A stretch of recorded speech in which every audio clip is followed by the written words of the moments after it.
is a story about a boy relegated to the back row seat of life, mocked by the world, barely surviving, until something drastic happened and his life changed forever.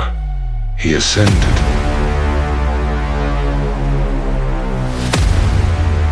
The recap starts now.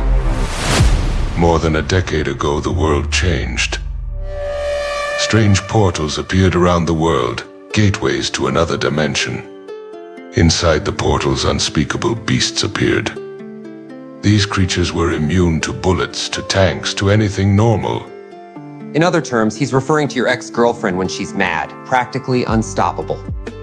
With the arrival of the monsters, some humans showed signs of incredible powers. They were called hunters. These powerful individuals became their own people. With the strong on top, the less powerful and defenseless became forgotten. Or ended up like our boy, Jin-Woo, a walking L. 3 years had passed now since the monsters' arrival, and today was a normal day. Two hunters, Kim and Park, met up at a raid site.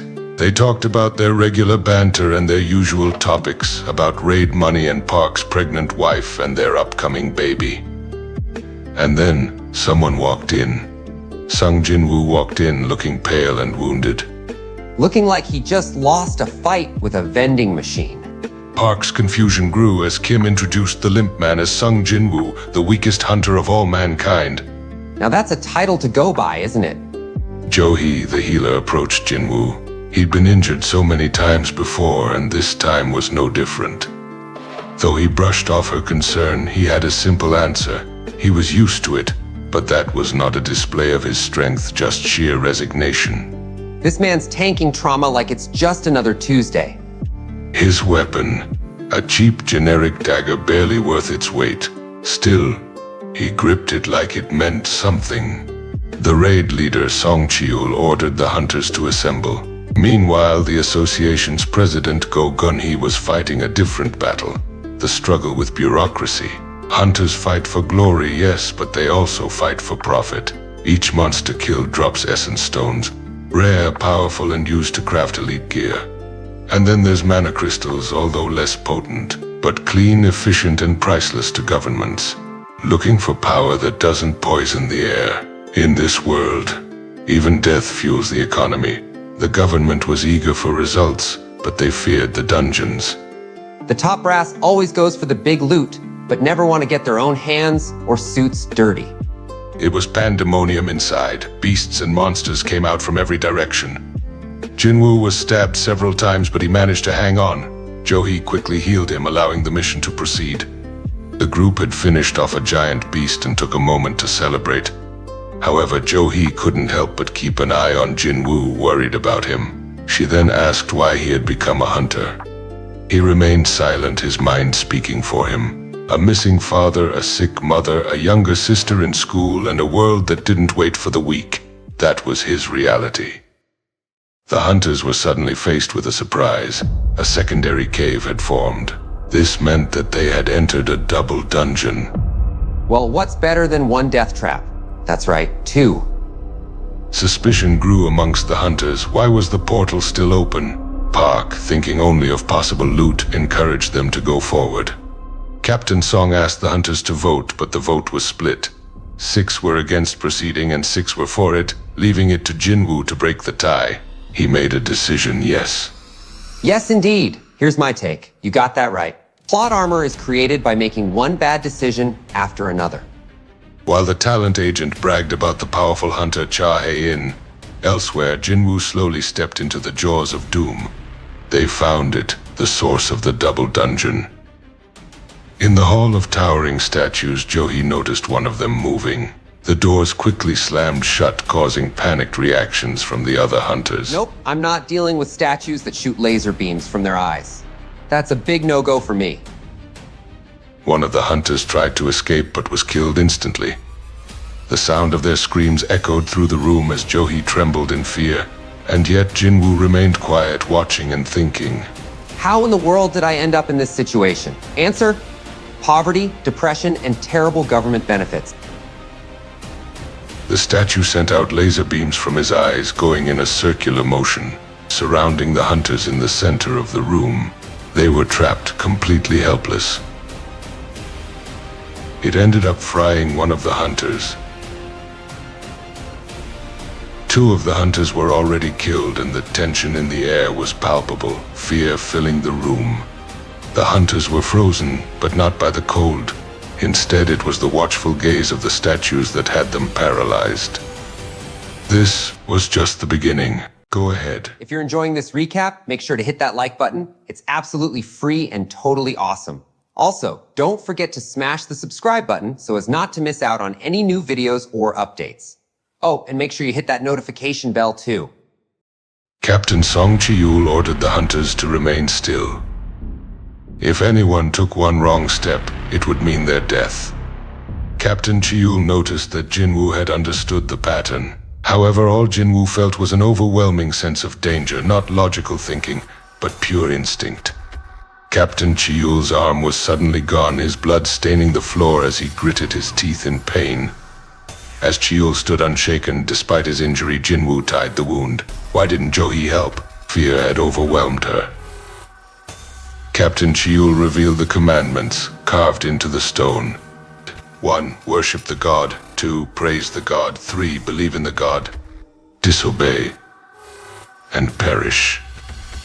The frustration in the room was palpable, but one hunter let his emotions get the better of him and attempted to make a break for it. His speed was no match for the statue, however, and he was torn apart piece by piece. Jin-Woo knew that action was needed. He understood what had to be done. He bowed down and began to worship the statues. No one knew why he did what he did, but he continued to worship, bowing before the statues.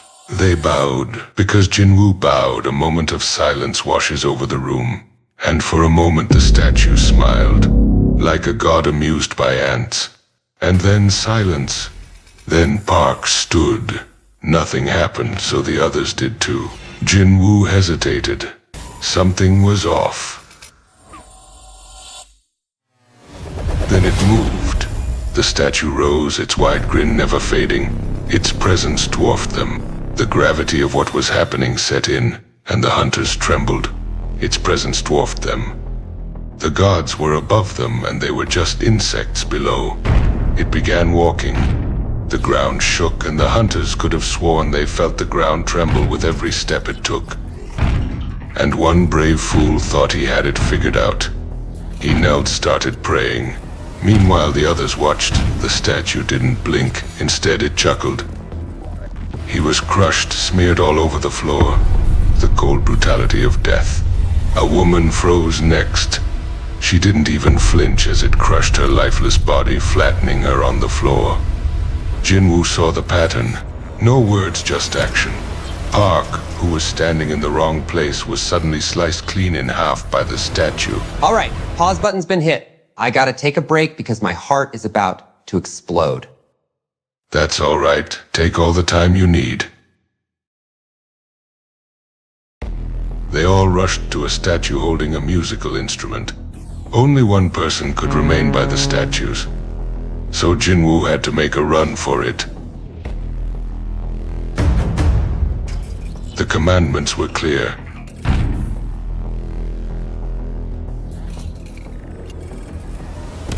By the time he realized the danger, it was too late.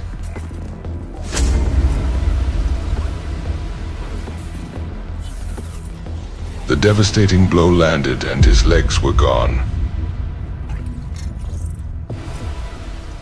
Jo-hee tried desperately to heal Jin-Woo's injury, but her healing abilities were useless. She had failed. Jin-Woo reminded them to focus on the third commandment. They needed to make sacrifices. Captain Chi-yul understood and stepped forward. Jin-Woo, battered and bleeding, asked to be moved near the altar. That's when he realized the unthinkable. This dungeon had only been active for 7 days. If they didn't eliminate the boss creature, then the gates to the human world would fall and the hordes would swarm and slaughter everyone in their path.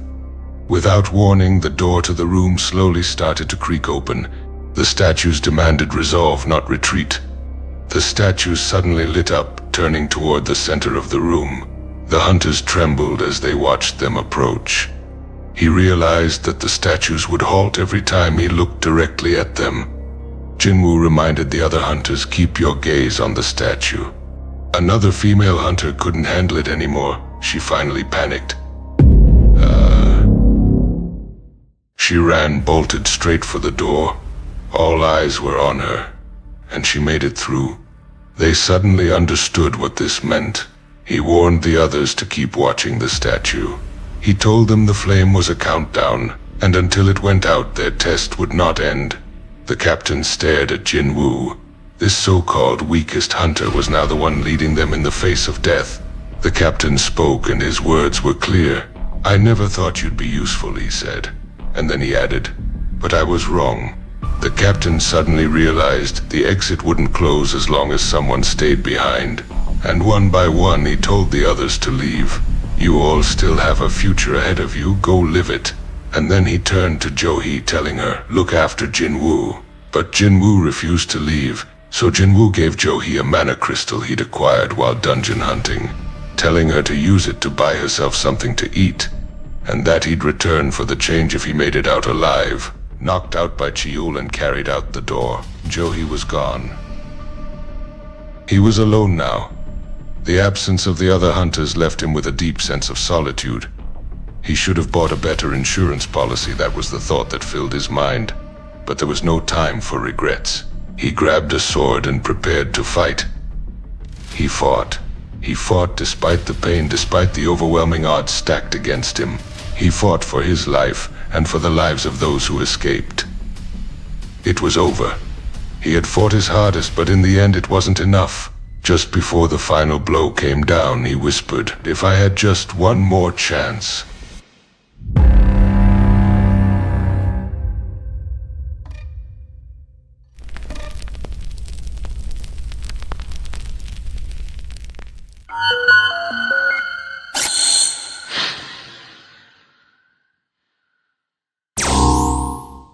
This is GG Recaps on Anime Freak TV. Like, comment, and subscribe if you believe in second chances.